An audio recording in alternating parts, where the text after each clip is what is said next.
नमस्कार दोस्तों, स्वागत है आपका आपके अपने चैनल नॉलेज करंट अफेयर पर। दोस्तों, जैसा कि आप सब जानते हैं, हम आपके लिए हर रोज हिस्ट्री का नए से नया पार्ट लेकर आ रहे हैं। तो आज भी हम नया टॉपिक लेकर आए हैं, पार्ट 2। ठीक है दोस्तों, हमने कल पार्ट 1 में मगध साम्राज्य करवाया था। मगध साम्राज्य के अंदर हमने दोस्तों हर्यक वंश, नाग वंश और नंद वंश करवाया था।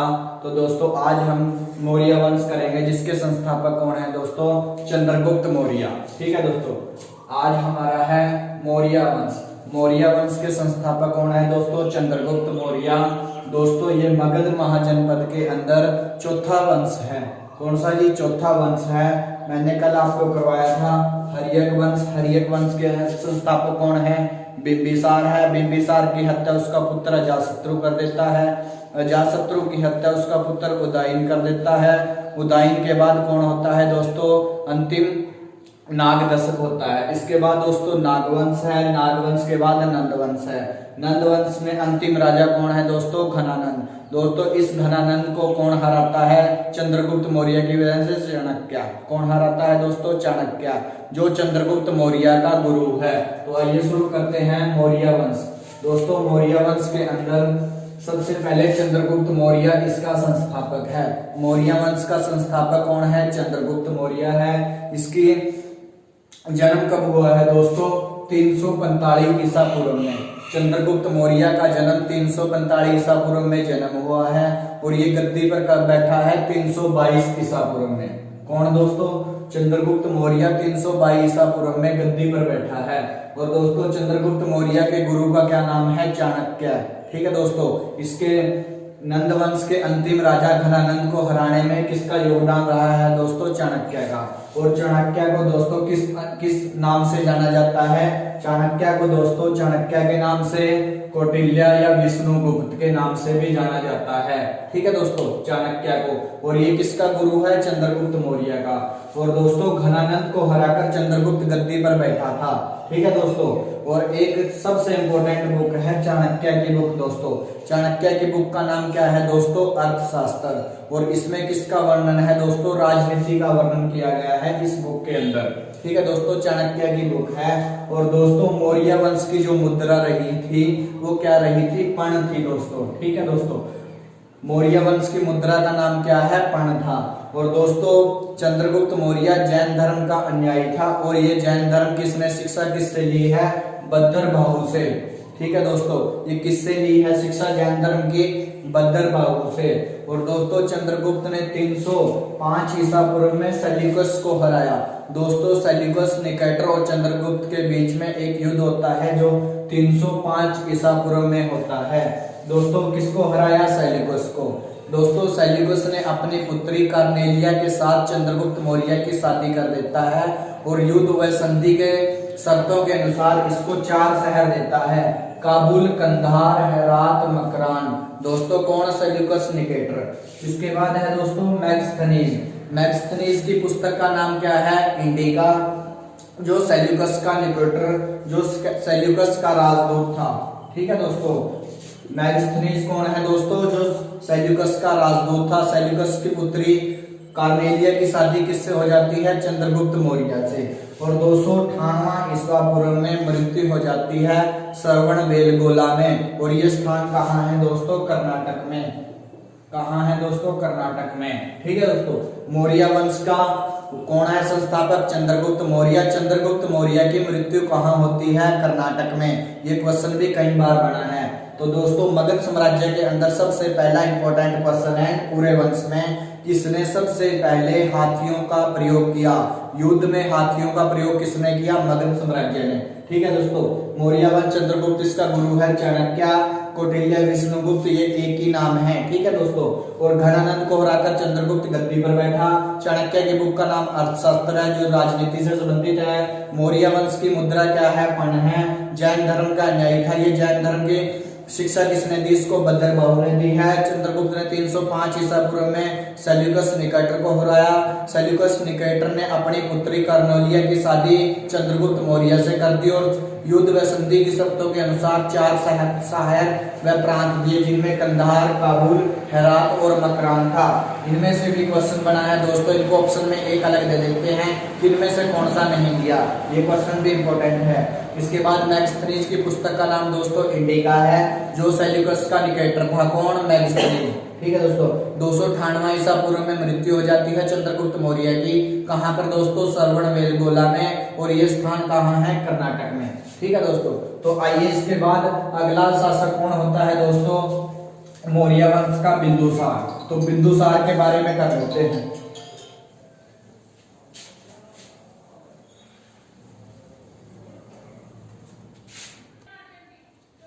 तो दोस्तों अब करते हैं बिंदुसार।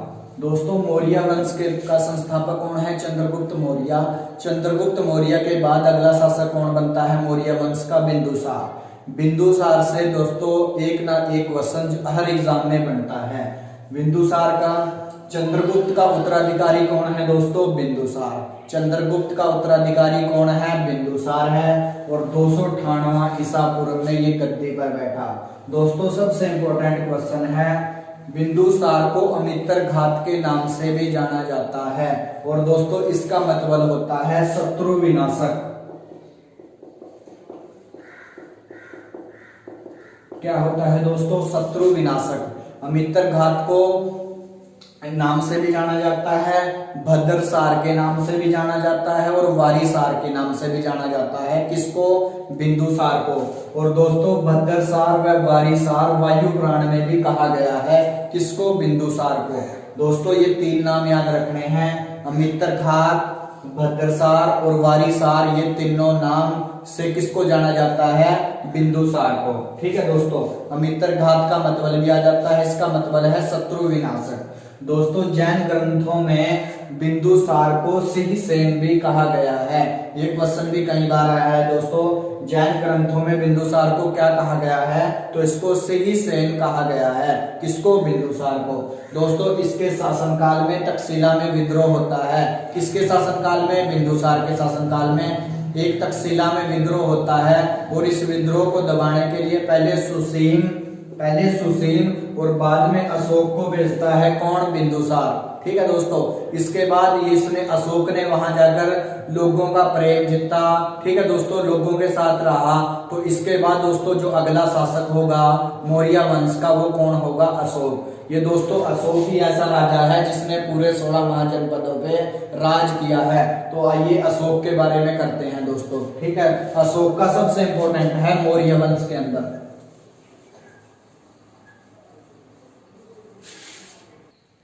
तो दोस्तों आइए अशोक के बारे में करते हैं।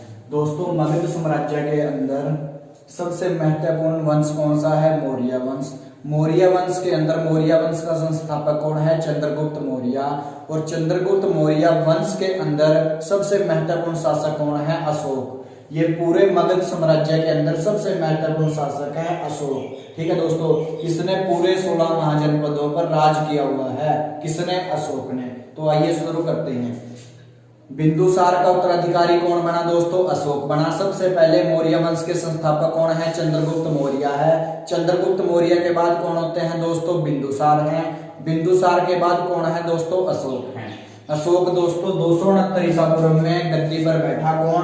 अशोक। ठीक है दोस्तों, और ये गद्दी पर बैठने से पहले दोस्तों अवंती का राज्यपाल था। ठीक है दोस्तों, कौन? अशोक। अवंती का राज्यपाल था। कौन? अशोक। दोस्तों मास्की व गुजरा अभिलेख में अशोक का नाम अशोक मिलता है। ये क्वेश्चन कई बार बना है दोस्तों।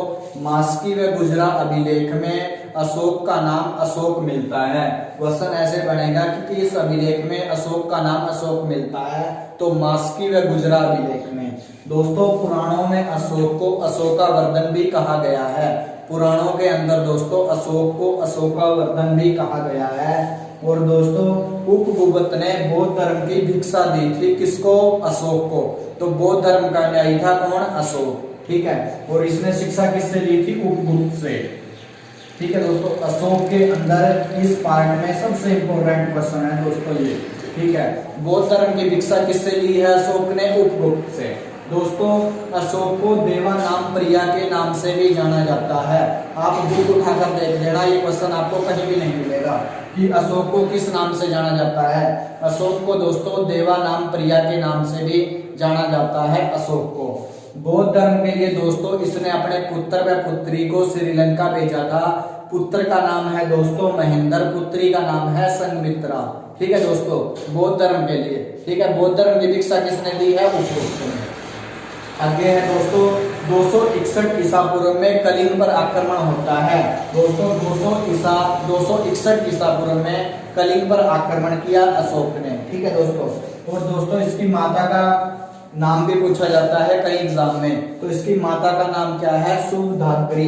कौन है? शुभदात्री। ठीक है दोस्तों, आइए इससे बारे एक बार और देख लेते हैं। अशोक का उत्तराधिकारी बिंदुसार हुआ, या गद्दी पर बैठने से बिंदुसार का दोस्तों उत्तराधिकारी कौन हुआ? अशोक हुआ, और यह अवंती का राज्यपाल था। मास्की व गुजरा अभिलेख में इसका नाम अशोक मिलता है।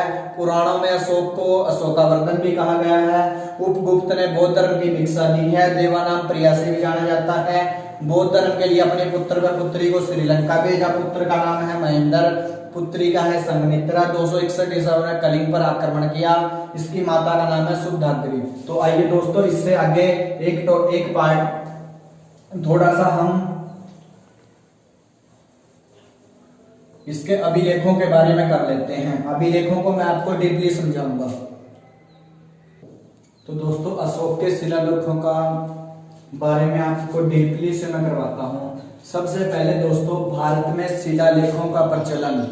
दोस्तों सबसे पहले भारत में शिलालेखों का प्रचलन अशोक के कार्यकाल में अशोक ने किया।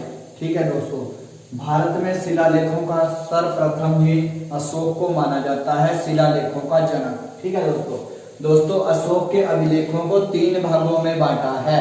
अशोक के अभिलेखों को 3 भागों में बांटा है। सबसे पहला है शिलालेख, दूसरा है स्तंभलेख, तीसरा है गुहालेख। ठीक है दोस्तों, अब है शिलालेख के बारे में। दोस्तों 1750 में शिलालेख की खोज हुई। किसकी दोस्तों? शिलालेख की खोज किसने करी है? शिलालेखों की खोज सबसे पहले अशोक ने 1750 में। दोस्तों 1750 में इसके शिलालेखों की खोज की है। उस बंदे का नाम क्या है? फैनथेलर। ठीक है दोस्तों, ये सबसे इंपॉर्टेंट है फैनथेलर। ठीक है, 1750 में खोज की है शिलालेखों की फैनथेलर ने। दोस्तों ये अभिलेख कितने हैं? 14 अभिलेख हैं टोटल। ठीक है दोस्तों, शिलालेख कितने हैं दोस्तों? इसके 14 हैं। ठीक है दोस्तों, इसके बाद दोस्तों इन शिलालेखों को पढ़ने के लिए सबसे पहले दोस्तों किस व्यक्ति ने किया है? जेम्स प्रीपेंस ने 1837 ईस्वी में। 1837 ईस्वी में इनको पढ़ने का प्रयास किया है। किसने? जेम्स प्रीपेंस ने। ठीक है दोस्तों, 1837 में ही इसने इसको सफलता पा ली थी इनको पढ़ने के लिए दोस्तों। और दोस्तों इसके 14 अभिलेखों में से 3 इंपॉर्टेंट अभिलेख सबसे इंपॉर्टेंट है। इंपॉर्टेंट तो सभी हैं, लेकिन मैं 3 आपको इतने इंपॉर्टेंट है जो सभी एग्जाम में आते हैं। दोस्तों पहले अभिलेख शिलालेख के अंदर पशुपति की निंदा की गई है। पशुपति की निंदा की गई है पहले अभिलेख में। वो दोस्तों 11वें में क्या है? धम्म की व्याख्या की गई है 11वें के अंदर। ठीक है दोस्तों, इन 14 में से। और 13वें युद्ध में क्या है दोस्तों? कलिंग युद्ध का वर्णन किया गया है शिलालेखों के 13वें अभिलेख में। टोटल 14 है ना दोस्तों। पहले में क्या है दोस्तों? पशुपति की निंदा है। 11वें में क्या है? धम्म की व्याख्या है। 13वें में क्या है? कलिंग युद्ध का वर्णन है।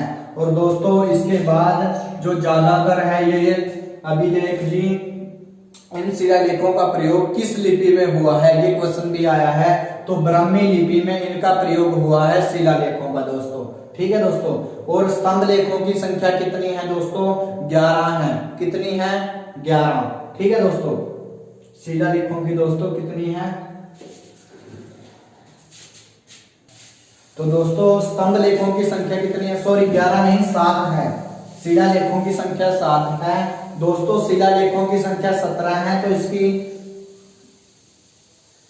दोस्तों शिलालेखों की संख्या 14 है।